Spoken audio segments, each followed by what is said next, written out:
The truth matters, so listen to this. What we're seeing from Brock Purdy here in 2023 has been the most accurate deep passing performance from a quarterback in documented NFL history. You heard that right. This dink and dunk stuff, this short passing stuff, it is literally the complete opposite of the truth. Brock Purdy has completed 66% of his deep passes, or passes that have traveled over 20 yards this season. And ever since PFF started tracking this stat, it's been 2 decades worth of tracking. No one has come close to Brock Purdy's number this season. Tua Tagovailoa, known as a really accurate deep thrower, he had the previous high water mark, and it was 54.5% last season. So Purdy, over 11 full points ahead of the previous record as far as deep passing goes. If you want more context, Purdy's completion rate of 66% on deep passes, if you applied that to the completion rate just in general for all passes, for all quarterbacks, it would rank in the top half of NFL quarterbacks this year. It would rank number 14. So what Brock Purdy's doing just doesn't seem real. Maybe that's why people are having such a tough time accepting it. But he is deadly accurate on deep passes. The 49ers are around 16% explosive play rate. That's close to rivaling the greatest show on turf, Rams. Purdy's also leading the league in efficiency on intermediate throws, 12.8 yards per attempt. Leading the league in efficiency, obviously, on deep throws. He's at 21 yards per attempt, and he's second only by 0.1 yards in short throw efficiency to Lamar Jackson. Purdy is breaking the scales of efficiency, and Trent Williams stepped up to the plate yesterday when I asked Trent Williams about the explosiveness of Brock Purdy in this offense, and he pointed out that this is QB skill at work. This 49ers are getting MVP level production from the quarterback. They've never statistically gotten this type of production that they're getting over the course of the first 13 games of this season from the QB position, and that includes Joe Montana and Steve Young. And that goes back to the San Francisco days of this team, not back to Kezar Stadium, which is actually near me. I'm in the Panhandle. This is as San Francisco as locations get. See all the beautiful Victorian and Edwardian houses. And the Panhandle, it's actually, if you look at a map or a satellite view of San Francisco, Golden Gate Park, where we'll go to next, that looks like the Pan, and then there's an extension that looks like the handle, the Panhandle right here, where the Summer of Love actually started in 1967. Anyway, the 49ers played in Kezar, not too far away from the Panhandle in Golden Gate Park. I ate lunch today at McBaker Deli in Nopa, which stands for north of Panhandle, and they actually have some 49ers themed sandwiches. I had the 49er, which is chicken, avocado, cheese, some ranch dressing. Big 49ers fans at McBaker Deli. They even have the Jimmy G on the menu. My only question is, when do you put the Brock Purdy on the menu? Because I think that historical level play that's leading Purdy closer and closer to the NFL MVP award does deserve its own sandwich. Now, speaking of Garoppolo, I was on the radio this morning and they asked me if Purdy's success should make us look at Garoppolo's tenure with the 49ers differently. And I said, absolutely not. What Purdy is doing right now has nothing to do with Jimmy Garoppolo, who was a good quarterback for the 49ers, indisputably. Purdy is doing historic stuff. When you look at adjusted net yards per attempt, the only 2 better seasons in NFL history come from 2004, Peyton Manning, and 2011, Aaron Rodgers. Obviously, 2 Hall of Famers there. Rodgers in the future, Peyton Manning already. You look at yards per attempt, 9.9 for Brock Purdy. He's above Kurt Warner's 9.9 yards, just barely, by a little fraction, for the top mark since the AFL-NFL merger. So Brock Purdy has come in on the heels of a good quarterbacking performance from Jimmy Garoppolo, but Brock Purdy has delivered legendary performance here in 2023. There's no other way around it. That's the truth. That's the way that this has to be viewed. Brock Purdy is delivering at historical levels for the 49ers, and it has nothing to do with Jimmy Garoppolo or any of his shortcomings. Brock Purdy is just delivering without a weakness for the 49ers right now. Kind of like Golden Gate Park in San Francisco is without a weakness. As you can tell, we're doing a little bit of a city tour. The Conservatory of Flowers is behind me. The Garfield statue over that way. I'll say one thing, Golden Gate Park is a lot better than Central Park. And fun fact, Golden Gate Park is larger than Central Park in New York City. We can also say that Golden Gate Park is the former home of the San Francisco 49ers. Over in the corner in front of me, that's where Kezar Stadium is.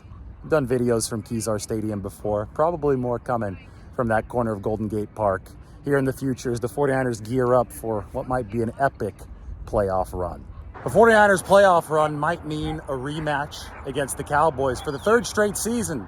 Feels like we're back in the 1990s over here. And, you know, when you talk about 49ers Cowboys, you have to talk about Brock Purdy's MVP candidacy versus Dak Prescott's MVP candidacy. These two quarterbacks are the two favorites in the betting markets right now to win the MVP award. So Brock Purdy statistically has been better than Dak Prescott. I do think that the head-to-head matchup between the 49ers and the Cowboys should mean something as well. 42-10, the 49ers won that game in week 5. That being said, I think the award's going to be determined by what happens from here on out. Dallas plays at Buffalo, and they also play Miami. That's two really tough games. They also play the Detroit Lions, which is no gimme moving forward. The 49ers probably have an easier overall schedule, but Brock Purdy will have a wonderful chance to make a closing MVP statement on Christmas night, December 25th. Prime time against the Baltimore Ravens. Former MVP Lamar Jackson is going to be the QB on the other side. So will Brock Purdy and the 49ers be able to win that game? Will they be able to do it in such a fashion that Brock Purdy has his Heisman moment, so to speak, or his MVP moment? I think it's going to come down to that, because chances are that Dallas slips up in one of its remaining difficult games. They haven't been as good of a team as the 49ers have this year, as has been documented and evidenced on the field. And if the MVP award really is determined by the closing statements, since the betting markets have it as a dead heat right now, essentially, between Brock Purdy and Dak Prescott, look for Christmas Day to be huge for the 49ers and try to see if Dak Prescott and the Cowboys might slip over their schedule, which is tough to end this 2023 regular season. Some historical perspective, his explosive throw rate is the same as Kurt Warner's in the greatest show on turf Rams right now. Really? Yeah. I don't know how much that registers, but it just seems that there were so many haymakers that he was throwing downfield today. Yeah. What was that like from your perspective? I mean, you go back game after game, that's what he's been doing. I mean, you know, last time we was at home, he had a long throw against Tampa with BA down the sideline. Obviously hit Kittle for a long play. I mean, I don't get why people say he's a system quarterback or got to show you more, because no system quarterback makes tight window throws before they're there, throwing people open, putting the ball into a window and trusting this receiver to get there, you know, layering balls over linebackers who are in good position and still getting the ball over their head, getting it to the playmaker. Just so accurate. You watch a lot of his throws, the accuracy gives them guys a chance to run after the catch.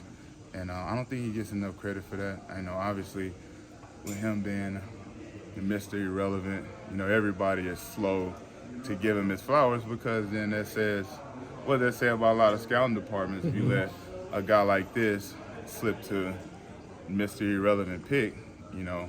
So I think a lot of people are slow to give him his props just because of his draft status and where he was drafted. If he was, you know, if he was Zach Wilson, I think we'd probably be, you know, unanimous MVP, the next coming of Aaron Rodgers or somebody like that. But since he's a Mr. Irrelevant pick, you know, and this is almost 2 years of him putting just unbelievable quarterback play on film, and it's still taking guys, you know, saying that, hey, I think it's Debo, I think it's Trent, I think it's, you know, like, yeah, I don't, you know, that's not realistic, you know. Do you hear from opponents? Like, do opponents say, like, man, this guy, I didn't expect that? No. I mean, you know, the guys that I'm cool with, maybe we have a conversation about it, but I don't think nobody's surprised anymore.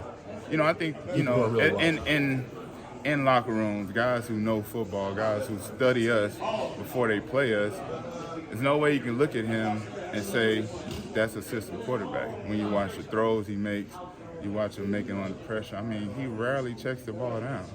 You know, everything is going upfield, getting the ball upfield. Even has the ability to buy extra time with his feet, and even when he does, his eyes stay down the field. You know, he's very, very seldom is he looking to run the ball past the line of scrimmage. He really wants to get it into his playmakers' hands, and I think he does the best job right now in the NFL at getting that ball into his playmaker hands, whether it's 5 yards down the field or 55 yards down the field. He can make every throw. He literally can make every throw, and you can't show a throw that he can't make. So, I get it. Everybody is slow to give him his props because nobody wants to be wrong. It's, he looks like a 7th-round pick now. But, I think this guy's made of the right stuff every time he approaches Sunday. He approaches it with, this is you can tell this is the most important game in his life, and he treats every week like that. So his success is not a secret, and it damn sure ain't got nothing to do with the system.